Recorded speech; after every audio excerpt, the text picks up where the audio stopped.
Buka catatan bentar. Assalamualaikum warahmatullahi wabarakatuh. Shalom, Om Swastiastu, Daya, salam kebajikan, salam sejahtera semua. Perkenalkan kami dari yang akan membahas tentang kode etik. Di sini kita beranggotakan sama ada Stefanus Fernando. Stefanus Fernando bisa melambaikan tangannya. Ya, Oke, lalu selanjutnya ada Rizky Akbar, perkenalkan. Ada Anastasia Walerubun, Hai, terakhir ada Elva Christine. Oke, halo. terima kasih. Ini kita akan membahas kode etik psikologi yang ada di pasal 56, pasal 61. Namun sebelumnya akan membahas tentang psikologi forensik secara umum itu. Psikologi forensik itu adalah bidang psikologi dan atau diaplikasikan dalam hukum, terkhusus pada peradilan. Ilmuwan psikolog forensik juga akan melakukan penelitian yang terkait dengan aspek psikologis manusia dalam proses khususnya dalam peradilan pidana. Ini saya dapatkan dari pasal 50 Kode Etik Himpunan begitu. Lalu berikutnya masuk ke bagian pasal 56 yang akan langsung oleh Stefanus Fernandes dan tempat dipersilahkan.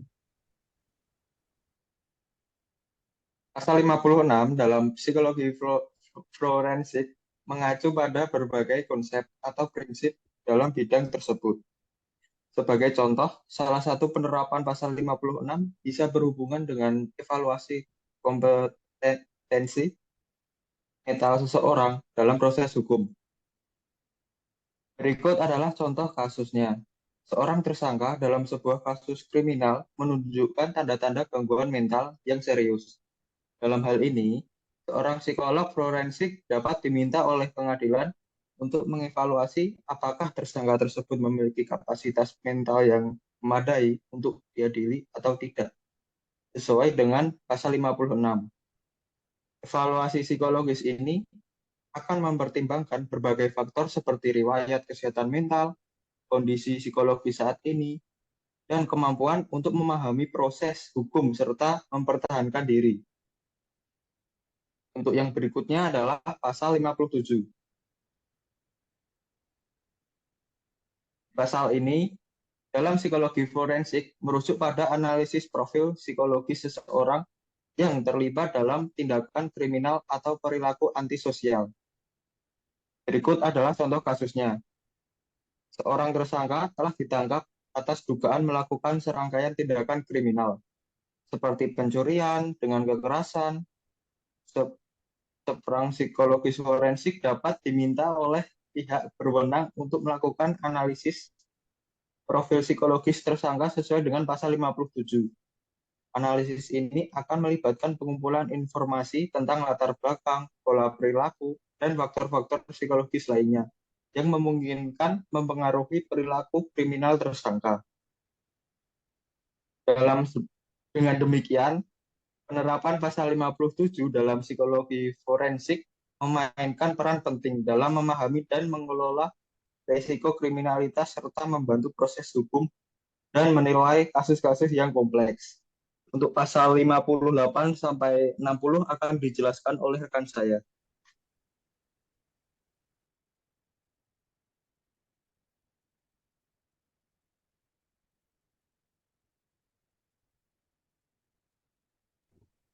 Halo Elva, boleh mulai dijelaskan untuk pasal 59 dan juga pasal 58. Pasal 58 Psikologi Forensik menyebutkan tentang tanggung jawab, wewenang, dan hak psikolog dan ilmuwan psikolog forensik. Dalam rangka menegakkan kebenaran dan keadilan, maka psikolog forensik dan atau ilmuwan psikologi forensik melakukan pekerjaannya dengan berdasarkan asas profesionalitas dan memperhatikan kode etik psikologi. Contoh analisa kasus dari pasal 58 adalah seorang ilmuwan psikologi forensik yang sedang menangani kasus pembunuhan misterius. Dalam hal ini, ilmuwan psikologi forensik memahami sistem hukum di Indonesia dan mendasarkan pekerjaannya pada kode etik psikologi. Jika ilmuwan psikologi forensik gagal melakukan praktik psikologi forensik sesuai dengan kompetensinya, maka ia tidak dapat digunakan sebagai bukti dalam kasus yang sedang diadilkan. Contoh lainnya adalah kasus Sumanto, kanibal asal Purbalingga pada tahun 2003 silam. Di sini para psikolog menyatakan Sumanto menderita gangguan jiwa, tetapi pengadilannya menjatuhkan pidana penjara 5 tahun kepadanya. Kemudian pasal 59. Pasal 59 psikologi forensik menyatakan tentang peran psikolog dalam memberikan kesaksian sebagai saksi atau saksi ahli dalam kasus peradilan pidana. Psikolog dalam memberikan kesaksian harus bertujuan untuk menegakkan kebenaran dan keadilan. Dalam menyusun hasil penemuan, psikologi forensik membuat pernyataan dan menyusun hasil penemuan. Salah guys. Nah, salah. Dilanjut aja nggak apa-apa. Psikologi forensik membuat pernyataan dari karakter psikologi seseorang berdasarkan standar pemeriksaan psikolog. Psikolog harus memegang teguh prinsip hubungan profesional sesuai dengan pasal 59 Buku Kode Etik. Berikut contoh kasusnya.